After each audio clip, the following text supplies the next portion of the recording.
صلی اللہ علیہ وسلم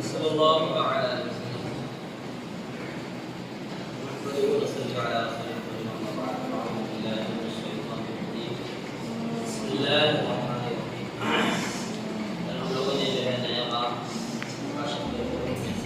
23 نمبر باب شروع کیا، اس میں نماز میں خوشی اور خضوع، اللہ تعالیٰ نے نماز میں خوشی اور خضوع عطا والی متعلق متعدد آیت میں کی ہے۔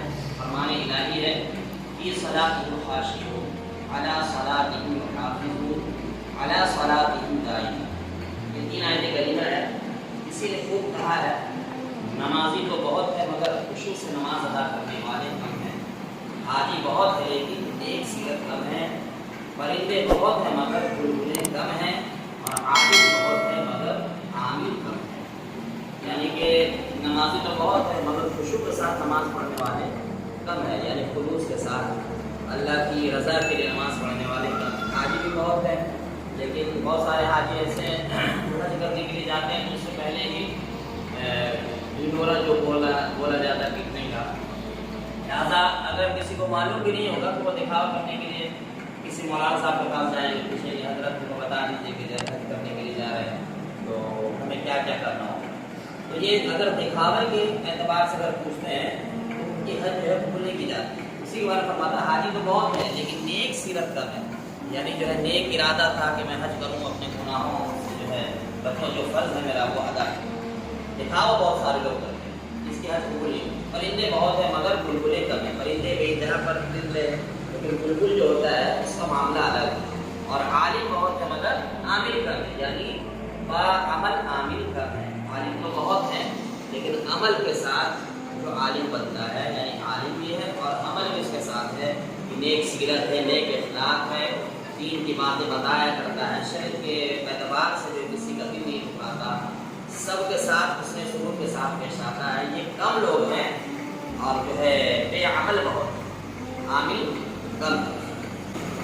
صحیح نماز خشوع اور خضوع اور انکساری کا نام ہے اور یہی قبولیت نماز کی علامت ہے۔ صحیح نماز خشوع اور خضوع اور انکساری کا نام ہے، یعنی کہ کوئی دکھاوا نہیں۔ خشوع اور خضوع میں کیا کہ اللہ کی رضا کے لیے نماز پڑھتا ہے، بہت ساری باتیں بتایا ہم نے کہ خشوع اور خضوع کس طرح۔ انکساری کہتے ہیں اس کو عاجزی، جو ہے کوئی تکبر نہیں، عاجزی کے ساتھ جو ہے ادب کے ساتھ نماز کے لیے کھڑا ہونا، اور یہ وہ جانے کس طریقے سے کہ غلام مالک کے سامنے کھڑا ہوتا ہے بالکل ادب کے ساتھ سر جھکائے، ان کو مانتا ہے تعظیم کے ساتھ، اسی طریقے سے یہ ذہن ہو کہ میرا مالک خالق اللہ رب العزت، میں ان کے سامنے سجدہ ریز ہوں، قیام ہوں، رکوع میں ہوں، لہٰذا یہ ارادہ ہوا جس کے انکساری شرائط ہے۔ اسی طرح قبولیت نماز کی بھی شرائط ہے، جواز کی شرائط فرائض اور ادا کرنا، اور قبولیت نماز کی شرائط اور تقویٰ۔ فرمان نبوی جس نے کامل خشوع سے یعنی مکمل خشوع سے 2 رکعت نماز ادا کی وہ گناہوں سے ایسا پاک ہو جاتا ہے جیسے پیدائش کے دن پاک تھا، یعنی جو مکمل خشوع کے ساتھ نماز پڑھتا ہے وہ گناہوں سے ایسا پاک ہو جاتا جیسے ابھی وہ پیدا ہی ہوا۔ حقیقت یہ ہے کہ نماز میں دل خیالات فاسدہ کی وجہ سے صحیح معنوں میں نماز کی طرف متوجہ نہیں ہو پاتا۔ حقیقت یہ نماز میں دل خیالات فاسدہ یعنی فاسد خیال کی وجہ سے صحیح معنوں میں نماز کی طرف متوجہ نہیں ہو سکتے۔ فاسد خیال آتے ادھر ادھر کے خیال آتے ہیں تو اس کی طرف نماز کی طرف متوجہ نہیں ہوتے، ہمارا دھیان نہیں ہو پاتا۔ لہٰذا ان خیالات سے نجات حاصل کرنے کا ضروری ہے۔ نجات کے کئی طریقے ہیں، ایک یہ بھی ہے کہ اندھیرے میں نماز پڑھی جائے، یعنی کہ ادھر ادھر دھیان چل جاتا ہے کہ ایک وجہ اس سے نجات پانے کا یہ ہے کہ اندھیرے میں نماز پڑھی جائے، یا ایسی جگہ نماز پڑھی جائے جہاں کامل سکون ہو، نیچے رنگین فرش نہ ہو اور نمازی کش کپڑے پہنے ہو، کیونکہ ان چیزوں پر جو ہی نظر پڑتی ہے انسان ادھر متوجہ ہوتا ہے۔ یعنی کہ جو ہے ایسی جگہ پڑھی جائے جہاں کامل سکون، یعنی کہ مکمل طریقے کا کوئی رنگ برنگا جگہ نہ ہو، ایک رنگ کا ہو کامل، اور پھر اس کے بعد نیچے رنگین فرش نہ ہو، اور پھر اس کے بعد جگہ برابر ہو، اور نمازی منکش کپڑے یعنی کہ جو ہے کوئی ایسا کپڑا پہن کے نہ ہو جس میں جو ہے اس کا دھیان چلا جائے، رنگ برنگے زیادہ کپڑے نہ ہو۔ اور کیونکہ ان چیزوں پر جیسے جانماز بھی ایسے جانماز میں بھی نماز پڑھنے کے لیے منع کیا گیا، کیونکہ آپ دیکھیے گا اکیلے میں نماز پڑھ کر کے جب نماز پڑھیں گے تو اس ڈیزائن میں ہمارا دھیان چل جاتا ہے، یہ ایسے بنا ہوا ہے ویسے بنا ہوا ہے، اس سے کیا ہوتا ہے کہ دھیان بھٹک کر نماز میں خشوع پیدا نہیں ہوتا ہے۔ اسی لیے بالکل اب جو ہے نماز کے بعد بتائیں بالکل پلین ہو، رنگین ایک کلر کا ہو اور کوئی ایسا چٹک پٹک کوئی چیز نہ ہو جس کی طرف دھیان جائے، ہے نا، نقشہ بن جاتا ہے، کوئی آدمی ہے کوئی یہ ہے کوئی جانور ہے، یہ خیالات ذہنوں میں شیطان پیدا کر دیتا ہے، لہٰذا ان سے بچنے کے لیے کہا گیا ہے کہ جس پر نظر پڑتی ہے انسان ادھر متوجہ ہوتا ہے۔ چنانچہ حدیث شریف میں ہے حضور اقدس صلی اللہ علیہ وسلم نے حضرت ابو جہل رحمۃ اللہ علیہ کے بھیجے ہوئے منقش کرتے میں نماز پڑھی اور نماز کے فوراً بعد اتار کر واپس بھیج دیا اور فرمایا اس نے ابھی مجھے نماز میں اپنی طرف متوجہ کر دیا۔ یعنی کہ حضور صلی اللہ علیہ وسلم نے حضرت ابو جہل رحمۃ اللہ علیہ کے بھیجے ہوئے منقش کرتے میں نماز پڑھی تھی، یعنی بہت اچھا اور عمدہ ٹکڑے ڈیزائن دار جس میں نماز پڑھی، لیکن فوراً اتار کر بھیج دے اس لیے کہ وہ دھیان کپڑے کی طرف جا رہا تھا، اسی لیے خشوع ختم ہو رہی تھی۔ ایک مرتبہ نئے جوتے پہن کر آپ نے نماز پڑھی، نماز کے بعد آپ نے اسے اتار دیا اور وہی پرانے جوتے پہن لیے اور فرمایا میں نماز میں اس کی طرف دیکھ کر مشغول ہو گیا۔ مردوں کے لیے سونے کے زیورات کی حرمت سے پہلے آپ ایک دن سونے کی انگوٹھی پہن کر ممبر پر تشریف فرما تھے، آپ نے اسے اتار کر پھینک دیا اور فرمایا یہ مجھے اپنی طرف متوجہ کرتی ہے، یعنی کہ بتانے کا مقصد یہ کوئی ایسا چیز ہو جو نماز سے ہمیں دور لے جاتا ہو، ہٹاتا ہو، اس سے بچنے کی ضرورت ہے، اسے چھوڑ دینے کی ضرورت ہے۔ اب وہ چاہے انگوٹھی ہو، قیمتی لباس ہو، سادہ جو بالکل سادگی والا لباس پہن کر کے آپ آئے تاکہ ادھر ادھر دھیان نہ ہو۔ حضرت ابو طلحہ رضی اللہ عنہ نے ایک مرتبہ اپنے باغ میں نماز پڑھی، اچانک ایک پرندہ اڑا اور وہ درختوں سے نکلنے کی راہ تلاش کرنے لگا۔ حضرت ابو طلحہ نے تعجب سے یہ منظر دیکھا، وہ ادا شدہ رکعتوں کی تعداد بھول گئے، یعنی دھیان جب ان کی طرف گیا تو بالکل تعداد شدہ رکعتوں کو بھول گئے۔ آپ حضور صلی اللہ علیہ وسلم کی بارگاہ میں حاضر ہوئے اور اس آزمائش کا ذکر کرتے ہوئے کہنے لگے اے اللہ کے رسول صلی اللہ علیہ وسلم میں نے باغ اللہ کی راہ میں دے دیا ہے، اب آپ جیسے چاہیں اسے خرچ کریں۔ سبحان اللہ، یعنی کہ نماز میں خلل پڑی اور رکعت بھول گئے تھے، اس کی وجہ کر وہ رسول کی بارگاہ میں اس باغ ہی کو جو ہے رائے خدا میں خرچ کروا دیا۔ ایک اور شخص نے حضرت عثمان رضی اللہ عنہ کی عہد خلافت میں اپنے اس باغ میں جو کھجوروں سے لگا ہوا تھا نماز پڑھی تو اس کی نظر کھجوروں کے پھل دیکھنے میں ایسی الجھی کہ اسے رکعتوں کی تعداد یاد نہ رہی۔ نماز ختم کر کے وہ حضرت عثمان رضی اللہ عنہ کے پاس آئے اور کہنے لگے میں نے اس باغ کو اللہ کے نام پر بخش دیا ہے، اسے اللہ کے راستہ میں خرچ کر دیجئے۔ حضرت عثمان رضی اللہ عنہ نے وہ باغ 50,000 روپے میں فروخت کر دیا۔ اسلاف کرام میں سے بعض حضرات کا ارشاد ہے کہ نماز میں 4 چیزیں انتہائی بری ہیں، کسی دوسرے طرف متوجہ ہونا، منہ پر ہاتھ پھیرنا، کنکریاں صاف کرنا اور گزرگاہ پر نماز شروع کر دینا۔ 4 چیزیں کیا ہے؟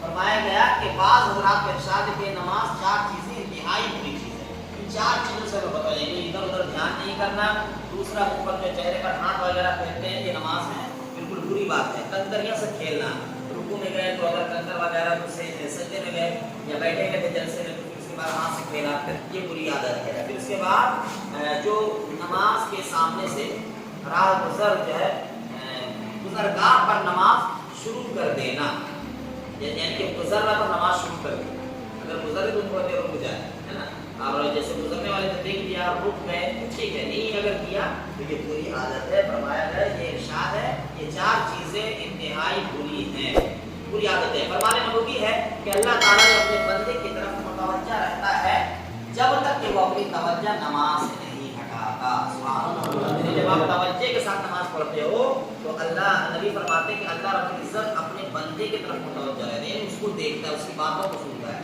حضرت ابو بکر رضی اللہ تعالیٰ عنہ جب نماز میں کھڑے ہوتے تو ایسا معلوم ہوتا تھا جیسے کوئی میخ گڑی ہوئی ہے، یعنی بعض حضرات اتنے سکون سے رکوع کرتے کہ پرندے انہیں پتھر سمجھ کر ان کی پیٹھ پر بیٹھ جاتے۔ اتنا سکون کے ساتھ نماز پڑھتے تھے. ہم لوگ کیا کریں تھوڑی سی میں جو ہے کبھی ادھر ہاتھ کیا ادھر ہاتھ کیا تو یہ نماز کو فاسد کر دیتا, تباہ و برباد کر دیتا.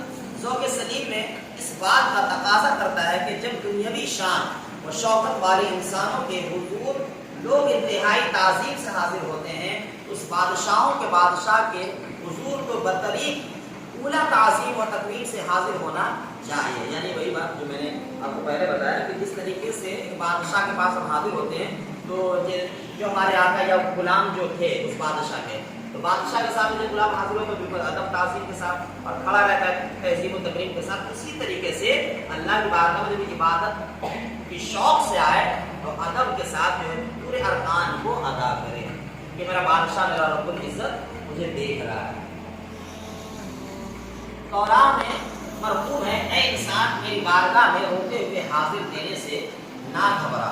یعنی اللہ فرماتا ہے کہ میری بارگاہ میں حاضر دینے سے نہ گھبرا, تیرا خدا تیرے دل سے بھی زیادہ قریب ہوں اور ہر جگہ میرا انور میرا نور جلوہ فگن ہے. روایت ہے حضرت عمر رضی اللہ عنہ نے منبر پر فرمایا, حالت اسلام میں انسان بوڑھا ہو جاتا ہے مگر اس کی نماز کامل نہیں ہوتی. کیا حالت اسلام میں انسان بوڑھا ہو جاتا ہے, یعنی اسلام کی حالت میں پوری زندگی گزار دی ہے مگر اس کی نماز مکمل نہیں ہوتی. پوچھا گیا وہ کیسے؟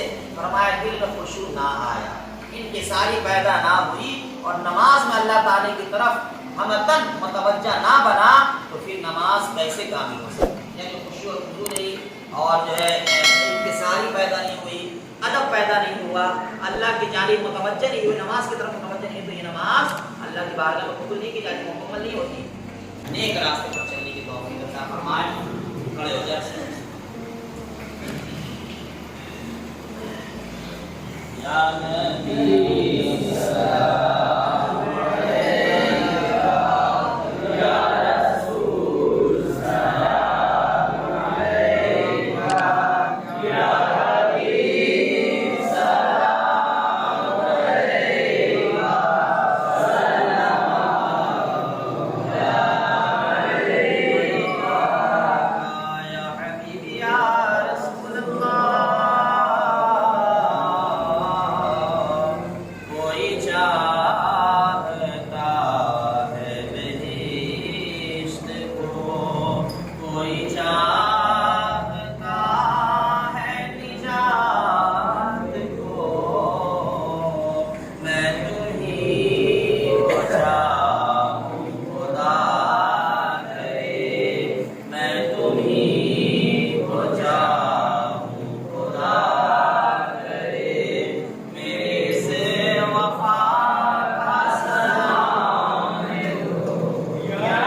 رسول سلام علیک یا حبیب سلام علیک سلام علیک یا حبیب یا رسول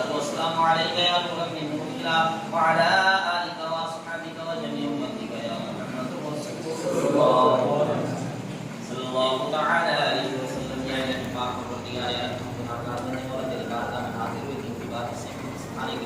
یا الہی جو باتیں یہاں پر بیان کی گئی اور تمام ہی مسلمانوں کے ذہنوں میں قلوب میں اس کو جو ہے نشر فرما. یا الہی اس کو جو ہے ہمارے ذہنوں میں نشر فرما دے تاکہ ہم تمام باتوں پر عمل کر سکیں. یا الہی تمام بربری سے بچا. یا الہی شریعت مطہرہ پر عمل کرنے کی توفیق عطا فرما. تمام شیطانی فریب شیطانی وسوسے شیطانی کاموں سے ہم تمام لوگوں کو بچا. یا الہی تیرے اسلام اور تیرے رسول تیرے اولیاء اکرام بزرگان دین کے راستے پر ہمیں چلنے کی توفیق عطا فرما. آمین.